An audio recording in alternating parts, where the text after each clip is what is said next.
Okay, everyone, so welcome to Rugby and Lockdown 6. This week it's the turn of the players. So we've got Freddie Burns from Bath for the moment, Josh as well from Bath, and we also got Taps coming in from Harlequins. So welcome, guys. Great to have you all here.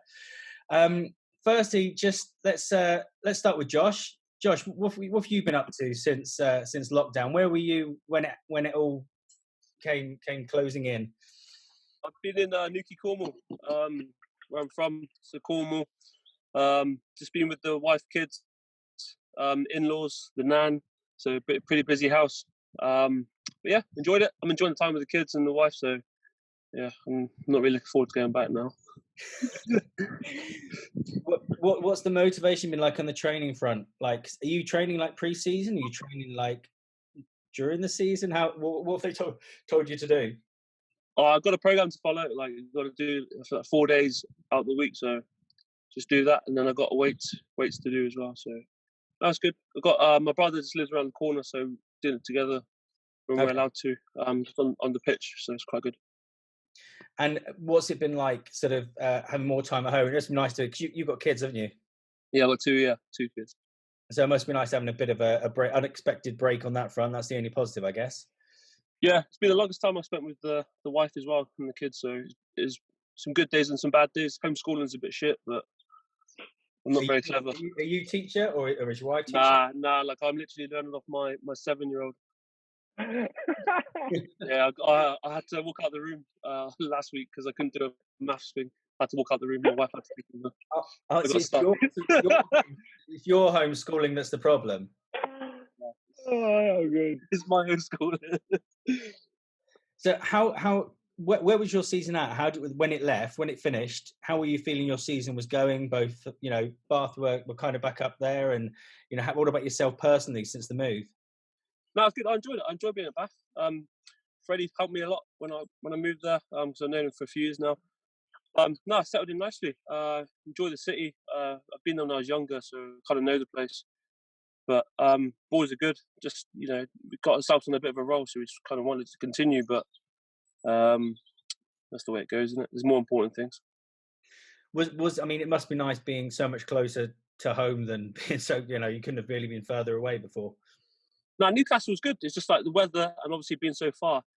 But like the actual place, like Northumberland's lovely. But yeah, being close to home with my dad, and the in-laws is nice. So just an extra pair of hands with the kids because they've never been around their grandparents. Yeah. And at the same time as you must have been back home as well, reading the stories with the Cornish Pirates as well, and following what's going on down there. It must be good to see that sort of coming to some fruition. It sounds like even despite what's happened, it's still going ahead. Yeah, I hope so. All the plans are in place, but yeah, it's just one of those things with Cornwall is everything takes a little bit more time. So there's a bit of patience going to be involved there. And with your brother as well, how's he been getting on? Because it's been good to see him getting some recognition in the last sort of season or so. Yeah, he's been good.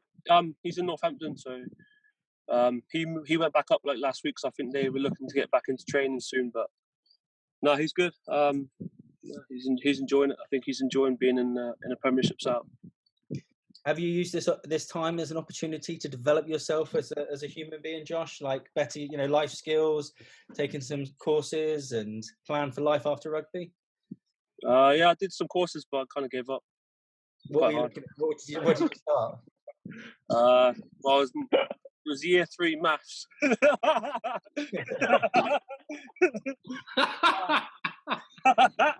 No, I did a trading and investment course, but yeah, it's kind of just hit a wall at the minute. I was going really well until like the maths lesson with my daughter, and then I was like, stuff this. So how old's your daughter? 7, did you say? Yeah, 7, but she's quite clever for her age. So yeah, that's probably why.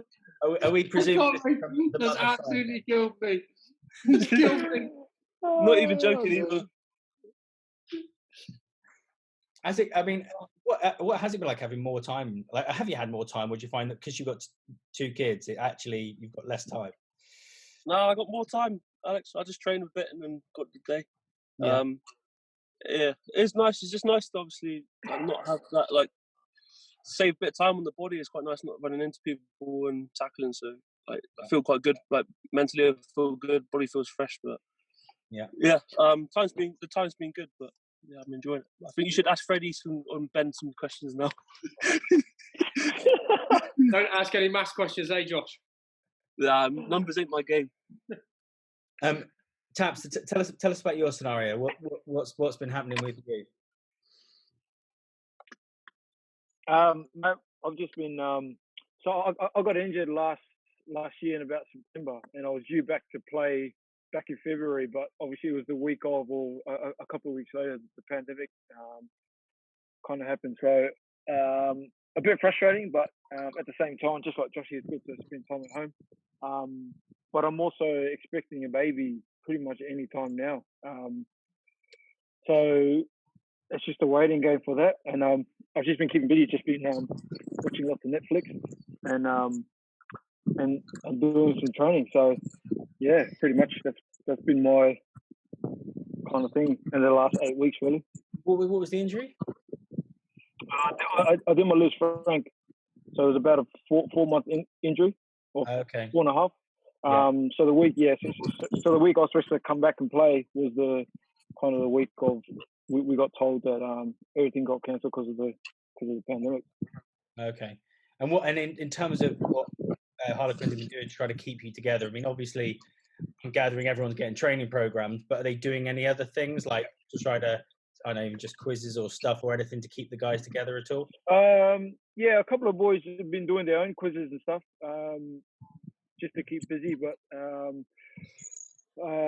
in terms of like calling everyone and stuff, I think everyone is just enjoying themselves at home, because I don't think anyone's been home this long, and just like Joshy, people with kids are,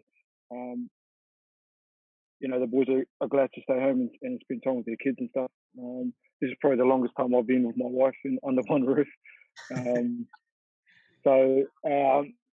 It's, to be honest, it's actually been pretty good, kind of breath of fresh air, but at the same time, just my personal thingy, I'd be keen to get back out there and play, because I haven't played since round 3 of the Premiership. Yeah. And what have you done beyond? Have you also tried to pick up any? Did you have any when the first lockdown happened? Everyone was quite inspired, right? I'm going to do this. I'm going to do that. I'm going to learn this. Have you done anything along those lines?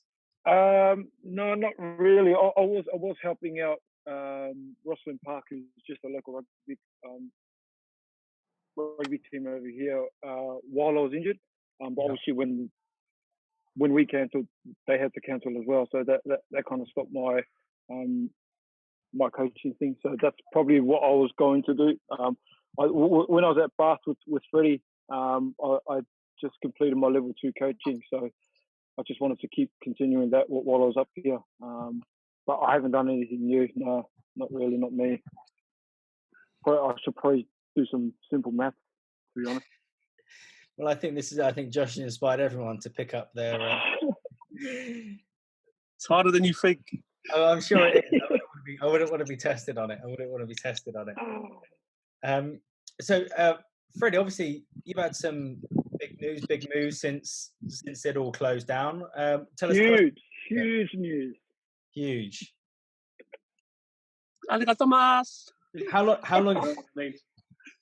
long had sort of any of this been going on? How long you've been thinking about the moves? What options were you looking at, and all of that side of things?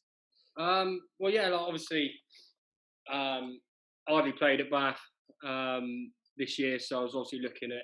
I almost sort of preempted the fact they were going to sort of get rid of me at the end of the year, which ended up being what happened. So I've had a couple of contingency plans in the pipeline, and I've always wanted to experience a bit of a different culture. Like, I'm a bit wacky, so I thought Japan was the perfect place to go over. And the shuttles deal come up, and I thought, let's do it. Just hop in and have a crack. What do you know about Japanese company rugby? What company is it that you're joining? Toyota Industry Shuttles, they're called. Okay. It's bonkers, the whole sort of playing for a company, and I've had a little bit of chat with them and a few emails. At the bottom, it's like, represent your teammates, yourself, and the company the best. Do you know what I mean? It's weird, but I guess it's just a different name for a club, really. And what sort of who else is there? Is there any players that you know or you've heard of, or who's coaching over there? Tusi Pisi's over there. Okay. So he plays for them. So, and that's the only one really. To be fair, they're in the second division last year, and looks like they'll be promoted this year into the top league. So they're a team that's trying to sort of push on and progress. And I think for me, like the 3 clubs I played for in England have always been like really rich in history. So you almost like you step into their sort of culture and their history, which is great. But this is a chance to actually go and be a part of something that's right in its infancy and try and sort of build something from the start and almost create a bit of a history rather than sort of living off the back of the years gone by with the clubs I've been at. Because it is obviously part of the travelling and stuff. Have you been to Japan much as well? Have you got any experience of the country itself? Nah, never been. All I know is I like sushi and I like noodles and stuff. So, Captain Josh, do you know much about Japan at all? Yeah, the cuisine is very good. I've heard the food's unbelievable. Yeah, it's just like it's really clean. It's like one of the cleanest countries I've ever been to. The politest people as well. Like you could lose your wallet on the train, and they'll bring it back to your flat or your house, and it won't be any money missing. Just a real like polite country. Surprised they can pick your wallet up over there, to be fair. Not with your yen in it. No comment. I had my Fiji bank card on it, and it was floating away. What about you, Taps? You got any experience in Japan? No. I've only played there just with the under-20s World Cup, and then I went there for a school tournament. But very like when I went for the World Cup, like all the people there are just real respectful. They don't like. It's almost like if you do something bad, you almost feel bad for it, so you just try and do the right thing. So it's happy as for you, Freddie, mate. Should be good experience. It'll be interesting. That's for sure. I tried learning a little bit of Japanese. It's so hard. But it's it'd be a decent experience. And it must be, when you're looking at sort of the different places. I guess if you're going to do something else next, then to do something quite extreme, you might as well, whilst you can still travel. You haven't got kids, have you, Freddie? No kids. No, so you can, the opportunity to be able to do that. How do you look back on your time? So your time in England, like how do you look back on because were there things that you wish you'd done, or was there anything? I want to have one more crack at something.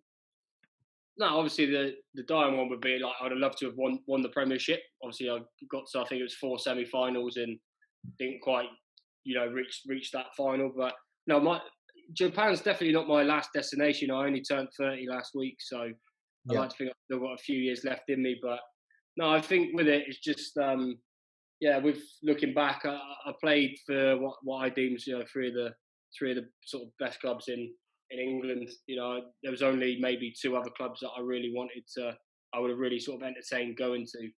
I just sort of thought I've done it all. Who are those clubs? No comment, because in case an opportunity comes at the other 4. But no, I've kind of done it. Play for Gloucester, Leicester, and Bath is pretty high, and I'd like to think that. All right, Bath's not maybe gone the way I wanted it to, but I'd like to think I've made a success of my times at these clubs. So it's just time to experience something different. And I think at this age and with how small sort of rugby is, it's a great chance to get to Japan and experience that culture for a little bit and see what happens. So just the right time, I think, to move on and just have a little look elsewhere. And when do you officially start? When does their season kick off over there? I think their season starts like November, December time. Okay. So I've got plenty of time, but I want to get over, the girlfriend's coming with me. So we want to get over there in sort of August and sort of settle in, get to know the team, get to know the area and experience a bit of Japan before just jumping straight into the rugby. So, I'm hoping to get out there in August, but obviously we'll just see what happens with this whole pandemic. And is it a season long? How long is the actual deal for? You'll be done by January? Exactly, mate. The season's pretty short over there. So like, you know, I'm open to, you know, I was chatting to a couple of super clubs and stuff like that. So just sort of seeing what options are out there to experience different cultures of rugby. Obviously the pandemic hit and it sort of put everything on hold a little bit, but yeah, I'm just, you know, hopefully I love Japan and I can stay out there for a few years and make the most of it. But you know, it's definitely, I'm an open book at the minute. It's a 1-year contract, so we'll see what opportunities open up, and hopefully maybe it'll be to do a few years at shuttles. If not, I'll look elsewhere. Do you think I mean, as the timing works out, I mean, it could be quite good timing, I suppose. You know, if the rugby does kick off in November, they've got a different take on lockdown over there, so they're kind of relying on people following it. There's no real government enforcement. They can't actually do it. So it's kind of like a lockdown light in Japan. But did you think it's kind of not a bad timing wise, given that so much uncertainty around the Premiership at the moment? Literally, I think the time's bang on. I think with everything that's happening, I think that like rugby on the whole is going to change, but I think especially rugby in the Premiership is going to change massively. And yeah, I just think it's a right time for a change of scenery for me. Obviously, the fact I wasn't playing and wasn't really having that much of a role at Bath on game day was frustrating, and it was time to move on. So no better time now with what's going on, to move on and experience something different.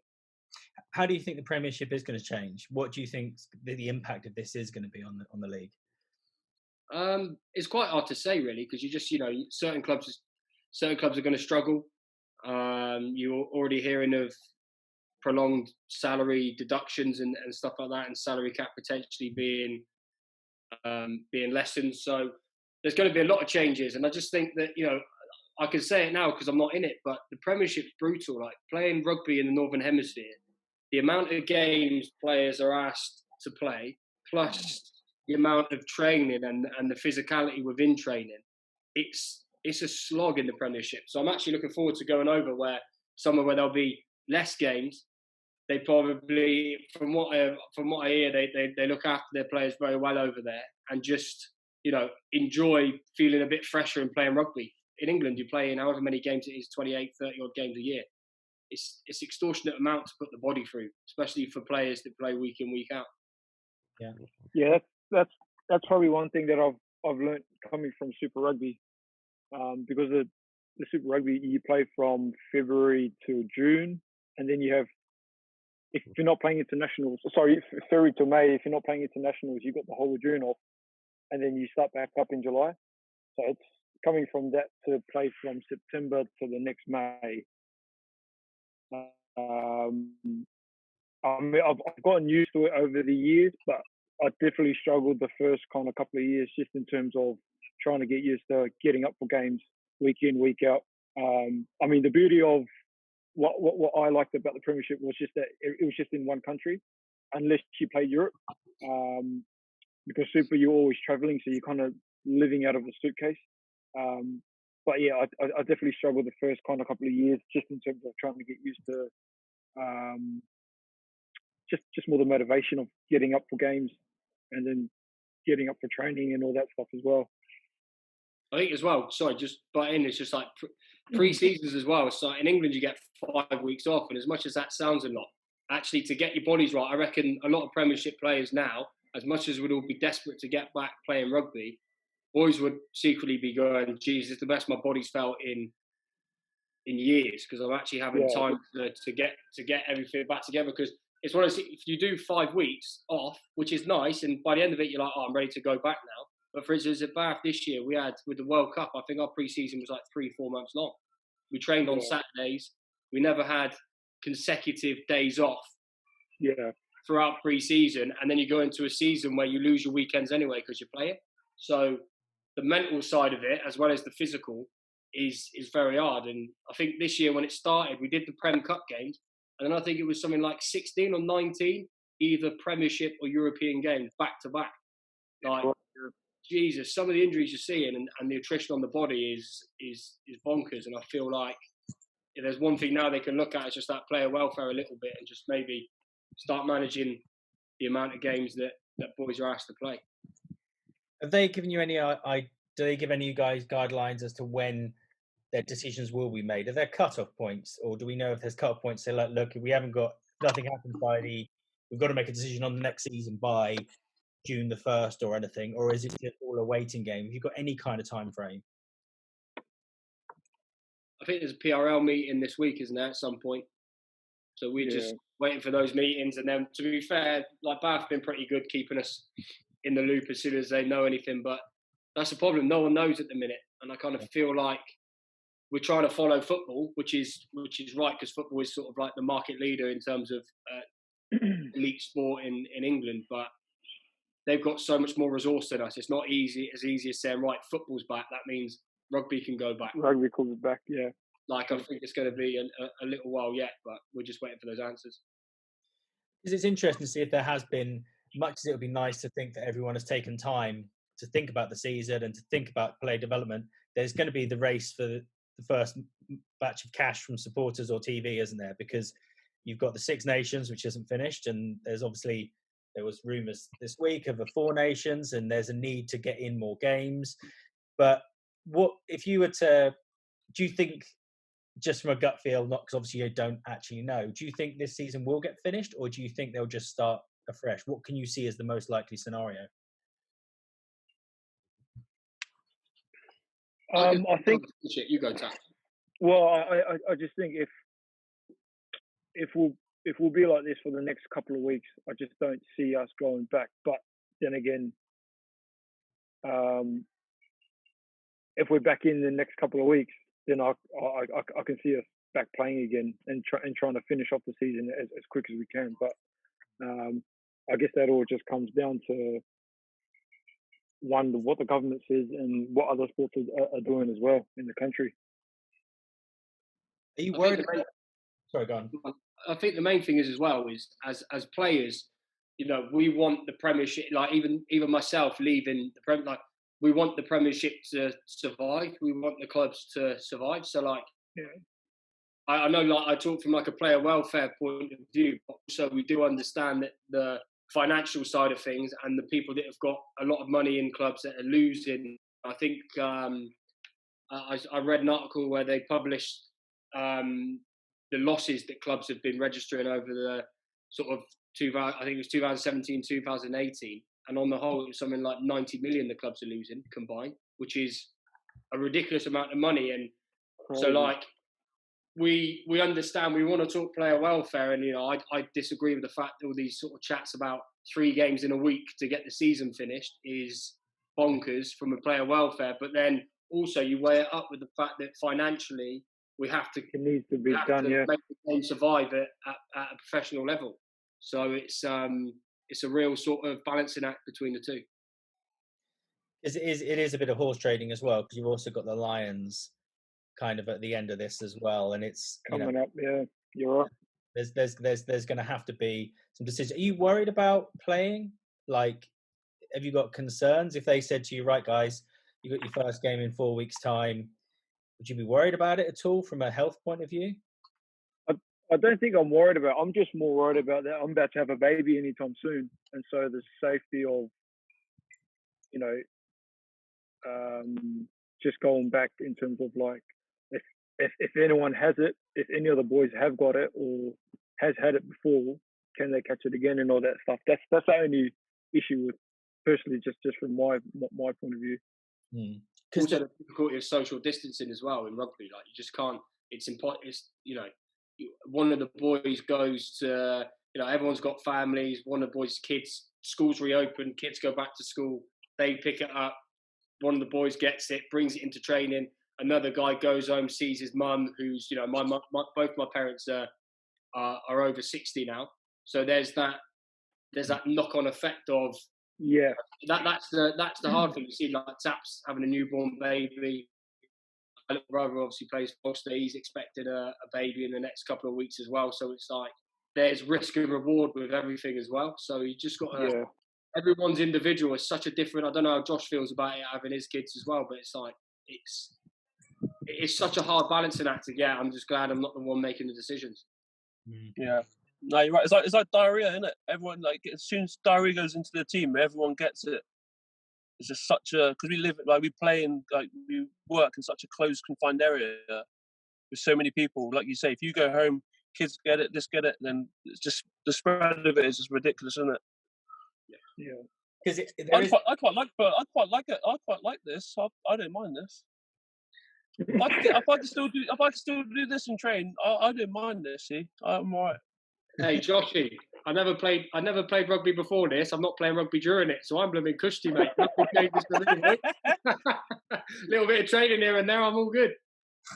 Because there is this idea, because we had a community one of these on with the grassroots clubs, and the general feeling was that community clubs or grassroots won't be able to play rugby till the new year, or even till there's a vaccine. Kids rugby, because how can you stop kids? It's impossible. So if one kid's got it, it's all going to spread. But so it feels like the professional sportsmen are being asked to kind of take a bit of a hit, because there'll be so many confinements around it, and then that's when attitudes might change. Even golf, today I played for the first time, and there's so many restrictions around it that I wasn't really worried about it. But then you go there and you see all the restrictions in place, and you're suddenly like, bloody hell, it's kind of almost going back to the start again when all the restrictions were first put in, because we've all become quite relaxed with our scenarios, as Josh says. Do you feel that there is sort of unfair pressure on professional sportsmen to get back and entertain the crowds? I think it's just more just like we've got to weigh up what's important. Yeah. And for me, like, kids getting back to school is important. Like, that kind of thing should take precedent over professional sport. I feel like there is pressure, and we're all desperate to play. God, everyone wants to go back and do what they love. People aren't working at the minute, want to get back and work. It's a tricky time, but we just got to work out what is important. And also with, like, the testing and stuff like that. Like, I heard that there's chats that they'll be testing Premier League footballers twice a week. Like, as a player, I don't want to take those. I'm not getting on my moral high ground, but I don't want to take those tests away from people who might need them more than us. Like, we, at the end of the day, work in the entertainment industry. Like, our importance to society and life isn't as great as other aspects of life that should sort of take precedent over ours. Yeah. I mean, presumably your family will be worried about it as well. I mean, Josh, is any of your family worried about you going back when it's sort of, because obviously there's stories every day about when you guys might go back? No, I think they'll be happy when I go back. To be honest with you, might save some money on the food shop. But because I like our nan stays with us, and she's like 80 odd. So like for us, it's just like being really careful with her. Yeah. And then like my wife's sister, she's a pharmacist, so she's got every day dealing with people who've like got like symptoms of coronavirus, but she's not allowed to stay with us. She has to rent a flat out. So it's just little things like that, little steps. But to be fair, in Cornwall, it's quite relaxed because there's only one hospital in Cornwall, so you can't really afford to get ill. You know what I mean? So people are actually being quite serious with it. Yeah. I think that's it. I think it's what the game will look like. It, because obviously people have talked about different rules, sort of alternative times and stuff like that, shortened games. Do you see anything but the real game coming back, or do you think there are other ways the game you can see being adapted? The game, tough one. It'll be a tough one. Yeah, the game. If they're going to continue the season, the game needs to stay the same as the game that was played early on in the season.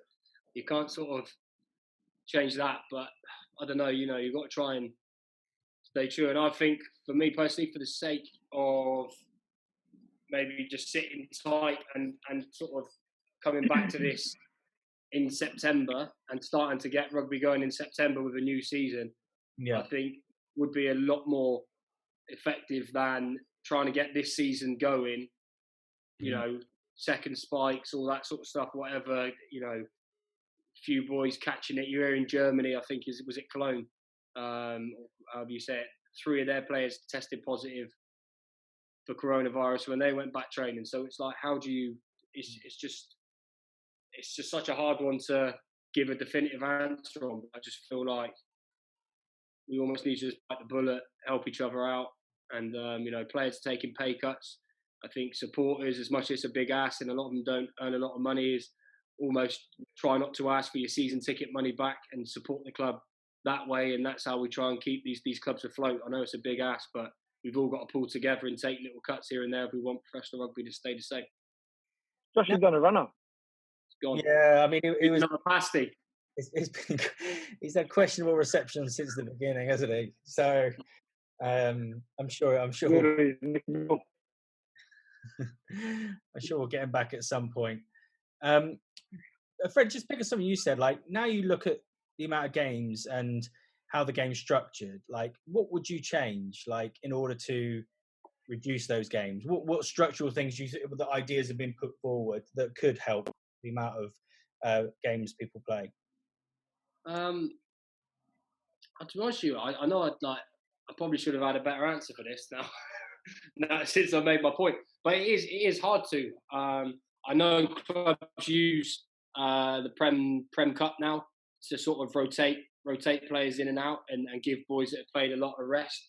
You know, this year was a bit of a different year with the World Cup, but it's tough, and it's almost tougher for those players at club level. You know, you see the England boys getting forced time off after Six Nations, but they also, all due respect to those boys, I know it's an intense level of rugby, but they also get paid a fortune to play it. So, you know, those boys that aren't getting paid as much, that are still training at Farley or, you know, in Guildford, wherever Quins train, almost go through as much as the players that are off on international duty without the sort of carrot of a hell of a lot of money and playing in front of 80,000 for the country every week. Yeah, Josh. Go for a Yeah, run, I'm back in. Sorry, boys. Yeah, I just had a quick run. I had sprints.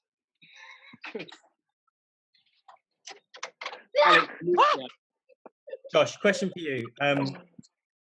We were just talking about the structure of the Premiership and ways in which we could change. Yeah. Being Cornish and stuff, you're someone who wouldn't want that relegation and promotion stopped. You know, you would always be open to get Cornwall up there, presumably. Well, yeah. Well, I was Exeter when we got promoted, so like without that, then Exeter wouldn't have had that. Like Exeter wouldn't have had the chance to go up. So like that's why promotion and relegation is so important.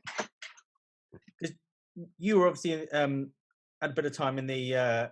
Do you lead Newcastle before the Championship, or do you play some games down there? I played Championship. Yeah. Yeah. What was that like? That was good. I enjoyed it. Tough league. Like wasn't easy. Like because when you're like the team that's gone down, every team that you play against they bring their A game because they want to take them down. So like every game that we played in the Champ was it was really tough. Yeah. But then there's a massive drop from I'd say from 1 to 4. So then the bottom 3 and 4 is such a huge difference. Yeah. Yeah, I think for me on that, I go back. I know I'm pretty opinionated on English rugby at the minute, but I feel like the whole chat around closing off the Premiership and stuff like that actually isn't a Premiership issue. I think it's a Championship issue where English rugby somehow need to make the Championship stronger. The Championship needs to be a more competitive league. And at the minute, you see a lot of, if you have a good season in the Championship, a Premiership club will pick you up. But a lot of those boys will hold bags for the first team at Bath. They won't really play any games. They'll play a few A-League games or whatever it's called now. Yeah. Whereas those boys should be out in the Championship, strengthening those clubs and making the Championship more competitive. Yeah. Because bar when Exeter come up, the team that gets relegated generally bounces straight back up. Yeah. So we need to try and make the Championship more competitive and use these players that just, holding bags at training grounds in the Premiership need to go down there and play rugby because some of these boys don't play any rugby at all. Yeah. And you almost become just like a professional trainer. Yeah. Because you're just doing But when the boys are playing on Saturday, the boys that don't play, the non-23, have got a separate training session the morning of or the the day before. So they just keep, if they keep doing that, I don't think they become better at rugby. Well, I think it's also about the isolation, isn't it? It does always feel as as an outsider that they don't talk. That Premiership doesn't talk to the Championship. It doesn't talk to no one seems to communicate. Because you'd figure if they went down to the Championship and say, "Go guys, how many of you could go up? Show us the business plan." It's probably only got maybe 4 clubs, maybe like Cornish Pirates, Coventry, Ealing. The size like Doncaster and stuff that you think were like a solid business plan for these guys to join the elite. So you could only be talking about 16 clubs in total, and then people might not like it, but then you've got ideas like conferences and things like that. So there are other options if there was more general communication or links between them, because some Championship clubs link up obviously with Premiership sides, but it's not it's not across the board, so there is probably some remit there. Josh, do you think Cornwall could sustain a Premiership side? Yeah, most definitely. Yeah, it'll also stop boys going to the Chiefs. Yeah, you play at Truro College and there'll be a pathway to get in to the Pirates, but at the minute they've still got such strong links with Truro College that any good talent goes straight to the Chiefs Academy, which is fair enough because that's obviously the top level of rugby there. So that's what it is. But there's a lot of talent in Cornwall that's like not even been, not had the chance to kind of flourish. Do you think obviously Super Rugby is changing as well, and like this is obviously we've got New Zealand Rugby kicking off on their own first. Do you, Ben, can you see stuff changing there structurally? Because obviously that's been under a lot of criticism with crowds and various other things. Do you think this could restart it again, give it a bit of a kickstart? Because obviously everyone's very excited about New Zealand because we haven't had rugby, but do you see any changes there?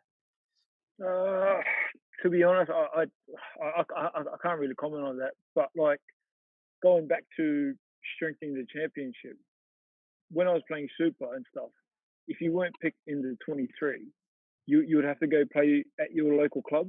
So that which was like just like your local club rugby or whoever you played for. So I think that strengthened up the club rugby side, but it also just made you just play rugby week in, week out instead of just holding bags. So it's probably a bit different now with Super Rugby because you've got there's like another tier now, which is called the NRC, which is the one in between club and Super Rugby now. So I don't know if they go back and play club or they pretty much hold bags until that NRC tournament which starts up after Super Rugby. But in terms of going back, I don't think the pandemic is as bad as it is over here because when Australia and New Zealand heard about the pandemic first, they shut all the borders down and they had just all strict rules straight away. So it's calmed down a lot here. It's like it's not even in the hundreds of in terms of deaths and stuff. So I think they'll go back to normal as soon as like it gets down below to pretty much to zero, which is not far off. Yeah. Okay, like we've got some sort of more random questions coming in that have been sent before, just about being a professional. Actually, if you hadn't been a professional rugby player, what would you have been? Any answers there? That's for all of you. Milkman. Milkman? Yeah, I used to do rounds before I played rugby. I'd be milkman. There you go. You wouldn't have hit the boats down in Cornwall? Nah. See, milkman, start early, finish, done by lunch, then you got the whole day. You drink all the milk, boy. Simple life. I like that. And a lot of access to dairy products. Yeah, and you get a bacon sarnie at the jam jar. It's like a surf breakfast bar. You live in the dream. Well, it's good that you've actually met. So that's your retirement plan as well, is it? Well, not now because the old boy's finished up. I've done the milk before, so I had to find a new avenue. Well, all this sort of stuff's coming back. There's been a revival in the milkman trade. So I'll tell you something that you probably don't know. I had the last glass of milk in Cornwall from a glass bottle. How about that for a fact? I did not know that. Is that in your Twitter bio or not? No, it should be really. There's a couple of things you don't know about me, Freddie, see? Mate, have you got a picture of you drinking it? Oh, no, see, because phones wasn't the big deal there, see? How old were you? How long ago was that? Over 10 years, see? It's when it's when the glass bottles started going out and they started bringing in the plastic, and I had one of the last bottles of Gold Top. Nice. Did you make the local Gazette? The Camborne Gazette? Nah, Chronicle? afraid not. But I also hold the British record for profiteroles eaten. Well, how many? Never been done in 24 years. What's this? Profiteroles eaten, 67 ounces of profiteroles. In how long? There wasn't a time limit because no one's ever completed it. I'm just trying to have a go. 67 ounces doesn't sound that much. It was about 72 profiteroles, I think it is. 72. Right, maybe not. Wow. God, Comes out in a big platter like that. Comes out in massive platters like 3 foot. Oh yeah, talk us through your technique. What was it? One profiterole? Did you go like half? I've got evidence to back it up as well. I don't mind. What was your technique? You got to take your time with cream and chocolate, see? Or get one in at a time. I do players against rushing when they get too full. Okay. You got to have glass water. They had glass of milk, see, because they thought it would be nice. It fills you up. I can see the Bath. I've heard it all. I can see the Bath S&C have got no issues, or no worries about you at all, Josh. No, I've had to calm down, see. My diet was really bad back in the day, but I've had to clean up a lot. Mate, PJ will be on you at Bath, mate. Yeah, I know. I've got to be careful what I say on this podcast. He's probably got something on there. He's sat at home now with a pen and paper, mate, writing it down. He's not drinking water. You're a leaner, mate. You're a leaner. What about the rest of you? So we've got Josh's both previous job and also future job, it sounds like, and world record achievements. How do you compare with that? Freddie, what would you have done? I guess, I honestly don't know. I guess maybe gone into the family business, which is plumbing. Okay. But then my last job before I was a professional rugby player was actually, I worked in a hair salon. I used to wash people's hair in a hair salon. Oh, terrible. That was terrible. But how old were you then? 15, something like that. Okay. But it was it was all right, mate. Make cups of tea, wash hair, sweep up. That was pretty much it. Brilliant stuff. Well, that's a good day's work. Yeah, I was happy. And what about you, Taps? Mate, not much, mate. I probably would have worked. I always wanted to stay involved in fitness somehow. So yeah, something to do with personal training or something. You know, I'm doing coaching at the moment, so mate, I'm all over the shop. Is that what you'd look at coaching next?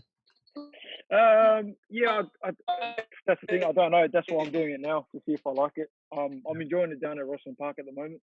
Yeah. Good club, good lads. What are you coaching? Are you like? What are you coaching down there? Are you across the board? Or? I'm just helping out their backs. Yeah, I'm just helping out their backs. So I think they're Nat 1. Yeah, well, they had a good season. They finished second, just behind Richmond in the end, didn't they? Third. I think. Second or third was one of them, but they couldn't complete the season. Yeah, they had a right season. It was good. Good fun. Freddie, would you be a coach at all, or no chance?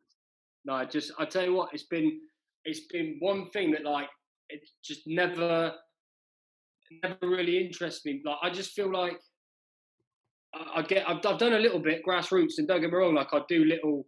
If people will ask me to help out for like a session or whatever, I'll do it. But I'm not sure I really have the patience to really. Do you know what I mean? It's a lot of work. It is. It just doesn't. I've had a little dabble in it, and it just didn't really appeal to me that much. It's not to say that I wouldn't do it. Like I'd rather be like a skills coach or a kicking coach or something rather than the coaches that are, properly on it all the time. Don't know why. Don't ask me why. That's just how I feel. I'd rather just talk about rugby than try and coach it. So have you other plans? Do you start planning now? Is now 30 the age when you do start to plan, or have you already got something lined up? No, I've not got anything lined up. I do enjoy this sort of stuff. I enjoy sort of talking about it and trying to educate a little bit through sort of the podcast sort of media side of things. So that would be something I'd be interested in. But I'll be honest with you, not really at the minute. Nothing's really stood out for me. So I'm just sort of ticking along, trying to think, but just dipping my toe in here and there. But nothing's really jumped out at me at the minute. I want to just go back a little bit, because it was something we were talking about before we started sort of broadcasting, was about what happens if, there's been a lot of players. I think we mentioned Leicester that have been let go of a lot of players.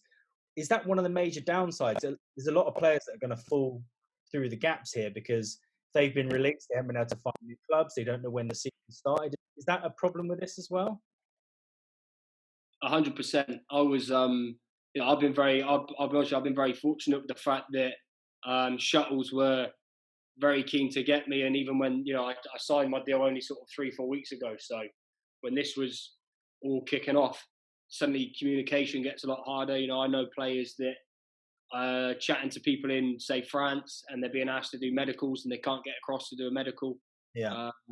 It's been, I'd say this probably, with coronavirus aside, it was a tough year anyway, with the fact that the World Cup pushed everything back later. So negotiations started later in the year. The Saracens thing, suddenly you've got some world-class players all of a sudden on the market, and clubs are always going to look to put their hands in their pockets and sign some of their players. So that always pushes back. So it's been a nightmare year to be out of contract. I'm just thankful and feel very lucky that the Shuttles have been as diligent as they have at getting me signed up and giving me that peace of mind. So they weren't getting rid of you because of the marquee player clause then, that they're talking about. Let's get rid of the marquee players and the really big bucks. So, Well, it's funny now, isn't it? Because you're starting to see. I don't play at Bristol. I don't know the ins and outs of it, but you're seeing that they're kind of going.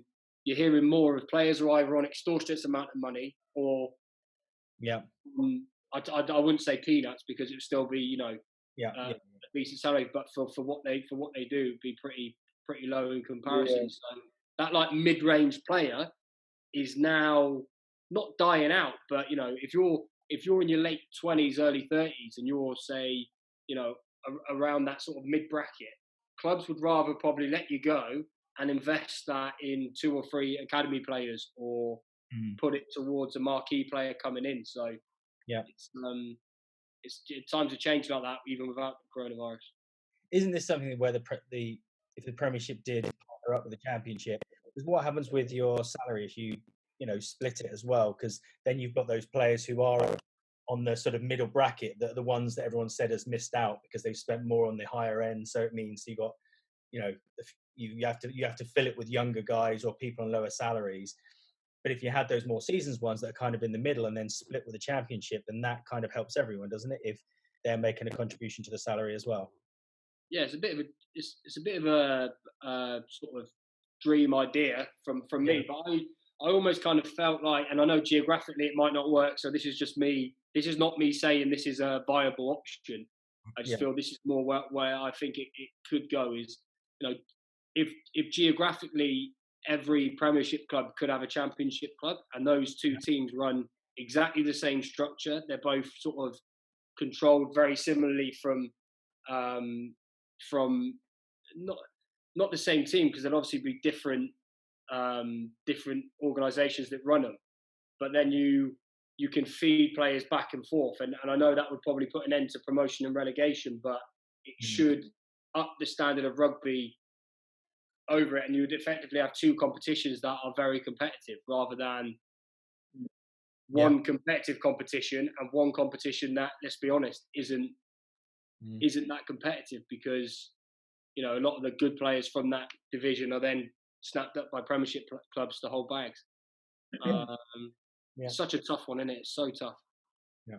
Someone else asked, who influenced you and got you into rugby? Taps, who got you into rugby? Being Samoan, I think rugby is kind of like it's in your DNA. So I had a lot of uncles and stuff that played rugby. So it was just pretty much kind of when I was a young kid in Melbourne, it was just whenever, I mean, there was no phones and stuff around, and I wasn't into gaming or anything, so there was always a rugby ball around. So I wouldn't say there was one person. I just loved sport when I was young. Yeah, pretty much. What about you, Fred? It'll probably be like just the family, really. So I got two older brothers. Jack's must be now about 3.5 years older than me, and Sam's about 18 months older than me. So they started playing at a local rugby club, Avon, and I went down at 5 years old when Sam was training and just got involved, and that was me sort of in it then. Quite a funny one is the fact that actually then got my dad at 40 years old was watching us play, and one of the other parents turned around and said, "Why don't you come and have a game with us?" So then he went up and started playing rugby at 40. So and he only retired. Yeah, so he started playing at 40, and then he only retired in December at the age of 62. Had he not played at all? Was he like a footballer or something? Hadn't played at all. They put him in the second row, and he put his head between the prop's legs. So fair play to him. He got into it. He was a motocrosser before, but he got into it late, and that was it. So rather than a parent playing and the son following, sort of the sons played, and then the old man thought he'd have a crack. And obviously Josh's story, he can't tell us till we've lost his reception, but his was quite good, presumably through his dad, who toured with Fiji in the 80s. I think it was the 80s his dad toured, and then obviously met who was going to be his mum, and then came over. You guys obviously know Josh pretty well. You both played alongside him as well. How Fijian is he in his mannerisms and his style, and what does the Cornish Fijian mean? He's just got that crack, and he is a typical. To be fair, Taps as well. Obviously, I spent a good bit of time with Taps, and we just, I think we're all sort of the same, cut from the same cloth. We're very serious, we're very competitive, but we like to have a bit of crack and a bit of a laugh as well. So there's never a dull moment on the pitch with either Josh or Taps. We like to, it's like little things. Like if someone tries to catch a ball and it hits them in the face, you'll get 2/3 of the squad will try not to laugh because they're trying to be professional, and then there'll be me, Josh, and Taps on our backs howling at them. Do you know what I mean? So it's like, we always had a little bit of crack, but he's good fun, Josh. And what will you miss? Like, obviously, we're not saying this is the end for the Premiership, but what will you miss most about sort of professional English rugby by when you go away? Because you could, if you do go to Super Rugby, you could have played your last game in England. We don't know. Yeah, I think. For me, I think I miss the supporters first and foremost. I genuinely, especially at the clubs I played at, and I know Taps will be the same playing at Quins as well. Is like the support base we get is unbelievable. Like to run out at places like Welford Road, King's Home, the Stoop, these kind of Franklin's Gardens. They're just great places to play rugby every week. So that's probably the one thing from rugby I miss. And I've just been fortunate enough to play with like such great teammates. Like I've had unbelievable teammates at all my clubs that I still keep in touch with, and just that really. But I'll make new teammates, and I'm sure Japan's going to be an experience, but it'll be one that I'll jump in head first into, and I'll make teammates over there and make more friends that will just benefit me in years to come. Who's the best player you've played with? I tell you, my idol growing up was Carlos Spencer. My first ever game for Gloucester, I actually played at 10 and he played at 12, which was bonkers. But him or the King, the King, mate. Oh, what a boy! Like I remember I walked into my first pre-season at I was about 17 years old, and he was in there, and I ended up getting changed next to him, right? And I couldn't stop staring at him, and he like even. And then I realised, even when he's out the shower, I stopped staring at him. I couldn't believe it. I couldn't believe I was in the change room with the King Carlos. And he was just, he did things in training that I have never seen anyone do ever again. But he was up there, and then James Simpson Daniel for me was just, I've played with a lot of very good players, and it's hard to choose, but Sinbad was just unbelievable, out of this world. Like, just what the things he could do sometimes, and you knew it was coming. But the things he'd do sometimes, you were just like, oh my. Taps will know. You get these players, right, that are quite short and stocky to the ground. I'm not saying you are, Taps, right? But like, cheers, mate. Cheers. Taps is similar, but these sort of short, like Sinbad, had such a low centre of gravity. It's like someone would tackle him, and then he'd just keep running on his knees, and then he'd get up and go and score. Like, it's amazing. He was something special with us. What about you, Taps? Who's the best player you played with? Best player I played with. Oh, that's a tough one. I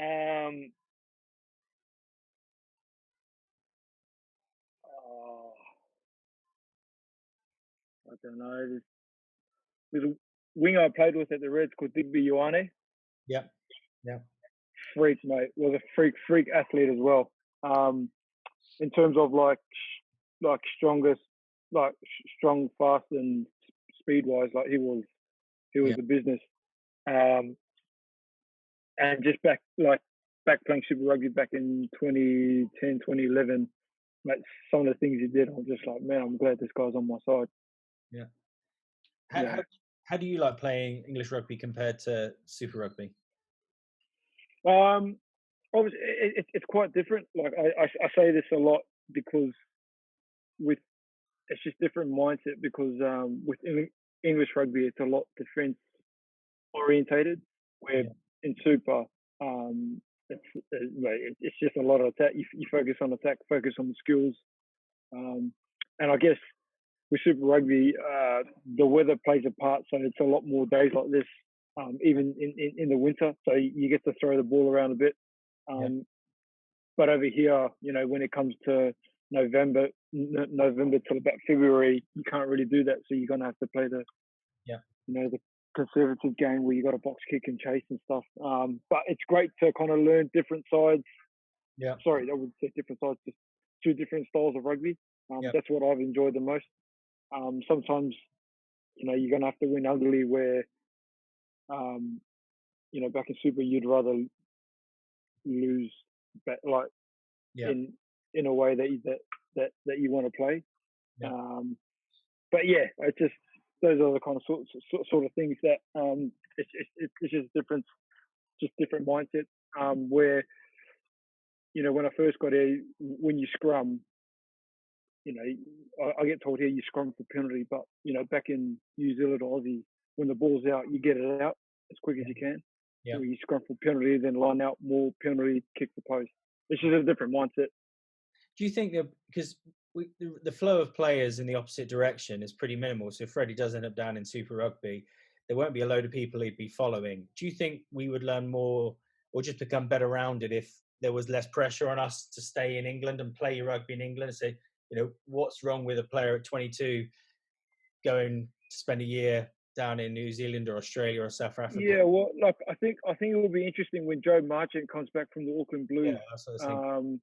Because he, at the moment, like just chatting to him, I haven't been chatting to him heaps, but just to see how it is, it's just different. The terms of he's a very good defender, but he said that the difference is the speed of ball. It's out so quick you can't get set for defence. Yeah. So you almost have to try and find another way how you can get back into the line quicker, or when the ball's out, you're just almost on like a up and out, like a jockey kind of defence anyway. And I think that's why there's so many tries in Super, because of the speed of ball and the skill set. It's just different. Yeah. How do you think Freddie would fit in Super Rugby? Oh, he'll love it, mate. It would be your. They're like a chip and chase, Taps. No, you strive, mate. You'll love it, mate. You absolutely love it. I think on that as well, I think just like with the Joe Marchant thing as well, is I think it's so good to see like a youngster doing it, and just because Taps will vouch for it as well.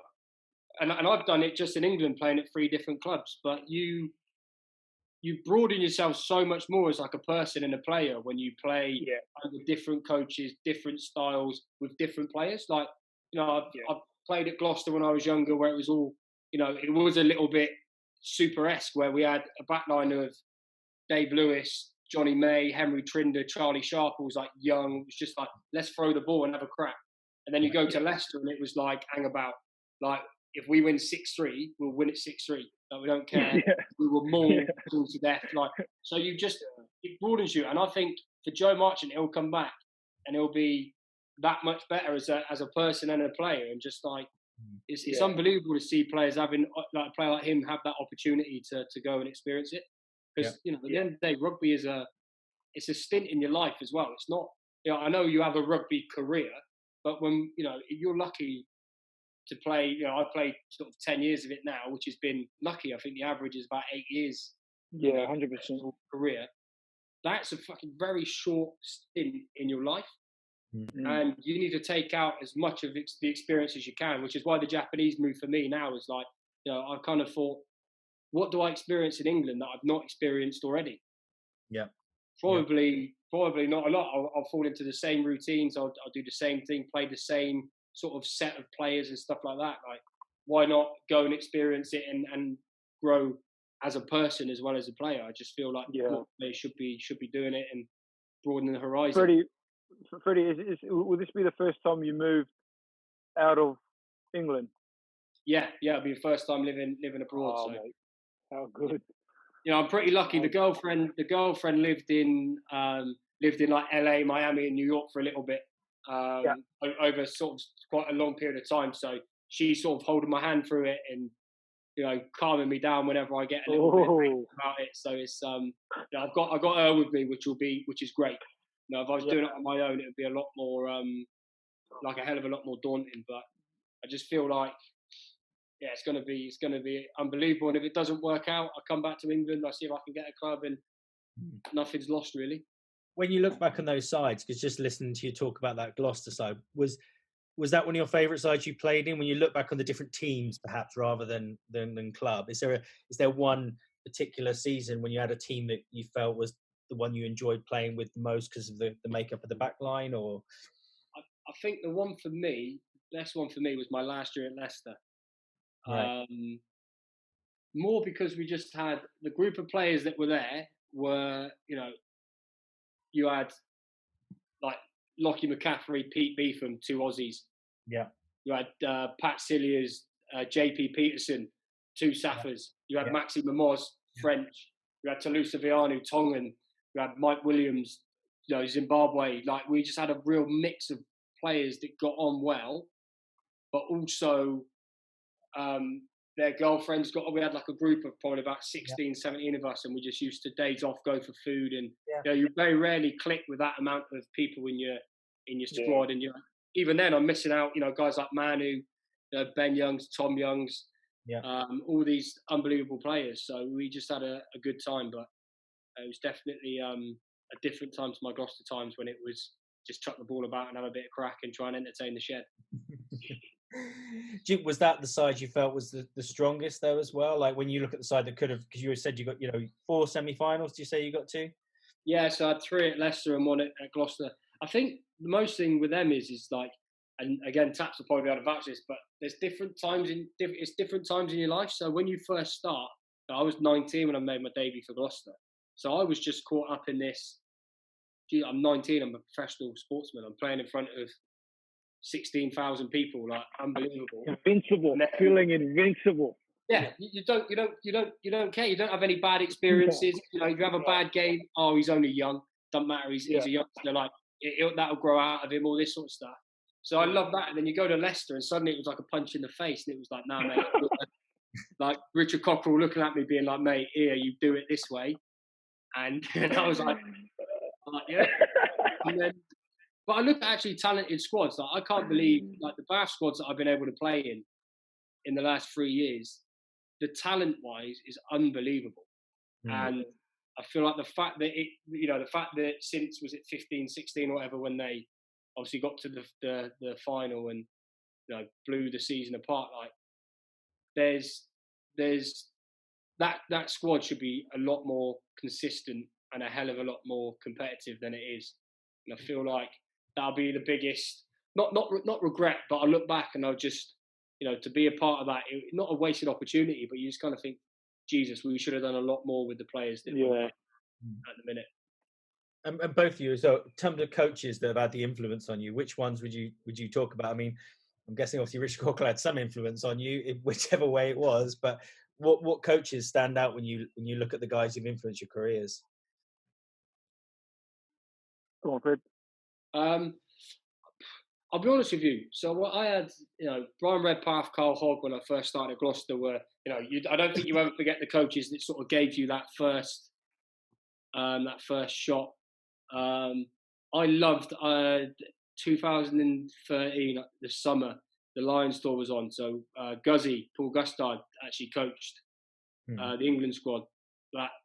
And I loved, I've never met a coach who can engage you in a meeting and get his philosophy across in a way that so like you go into a defence meeting and not being like you'll go into thousands of defence meetings in your career and they are boring and they are the same kind of chat and you're just sort of looking at your watch thinking, Jesus, let's just get out of it. Whereas Guzzy from the get-go literally grabs you, and whether that's a mythical story that he somehow makes his defence into, but straight away, like I remember I made 12, 13 tackles in the first test against Argentina. And in the defence meeting, I was the third highest tackler or something. And he put up a picture of the scrawniest kid, like the skinniest, most horrible body, and just superimposed my face on it. And was like, "Oh, big shout out to Burnsley." Like, and I was like, but it just gets you engaged. For a laugh, yeah. So I love playing with him. And then Richard Cockle, for me, I had a love-hate relationship with him. But actually, not being coached by him, I realised his value because, I'll be honest with you, an honest coach is few and far between at the minute. So he's someone who called a spade and shot straight down the barrel at you. So it wouldn't took me till after I was with him to actually realise the value of him as a straight up honest bloke. That's probably something Leicester generally think as well, I imagine. Yeah. Taps, tell us about Gustard as well. Your experience. I mean, didn't he bring like a massive bear into it? Actually, you might not have been there when he first arrived with his defences. No. We started the same year. So yeah, his team meetings are quite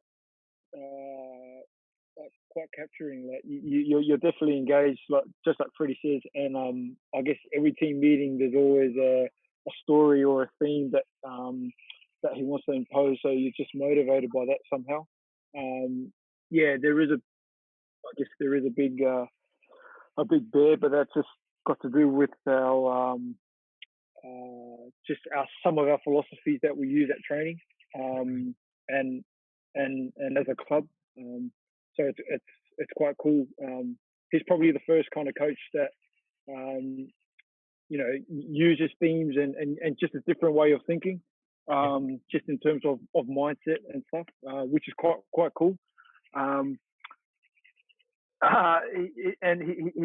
he's pretty hard on you too, in terms of like he'll push you till you drop really, or just to see what he can get out of you, which is probably a good thing for a player. I mean, if he's hard on you, it's probably you might not like it at the time, but he's always got just a bigger picture of what he thinks that you can do. So he's quite good in that way. But yeah, he's a very he's interesting as well. Very interesting. Okay, all right, guys. We were out of time now. Like, so finally, just Taps, you must be desperate to get back to play rugby because you've been out for so long. Yeah, mate. I think this was coming up to like 9 months without rugby for me, or 8 months without rugby. So at the same time, I'm enjoying spending time with my wife, going through the pregnancy and stuff. But at the same time as well, I'd like to get up there on the footy field and just enjoy it. You never support a girl? No. We're going to find out on the day. All right. Well, look, very nice that. Yeah. good luck. And Freddie, like, how are you going to stay rugby ready for like another best part of a year, another 6 months before your next game, whatever happens? Yeah, no, it's I don't really know, to be honest. I'm just gonna take it and just like I've done.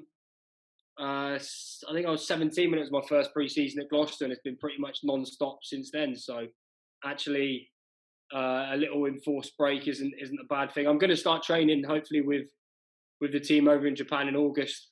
So hopefully I'll get a bit of ball in hand and be sort of actually back into full team rugby training.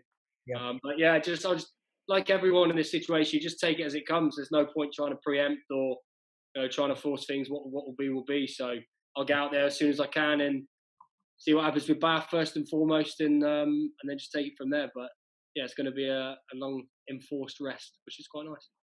Well, enjoy it. And the latest issue of Rugby Journalist now out, and actually we're talking to Eddie in Japan, so he talks a lot about Japanese culture. So we'll make sure we send you one of those.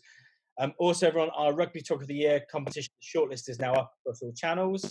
And next week as well, we're going to be back, and we've got Tom Mitchell and some of the England Sevens guys joining us to talk about what's happening there, because with those guys as well, their whole world circuit is currently under quite a bit of threat as well. So thanks very much for joining us. Thanks again to Freddie, Ben, and Josh for Joshy, cheers, mate. the world champion and the last man in Cornwall to drink milk from a gold topped bottle, as far as I can work out. So thanks everyone, guys. Take care.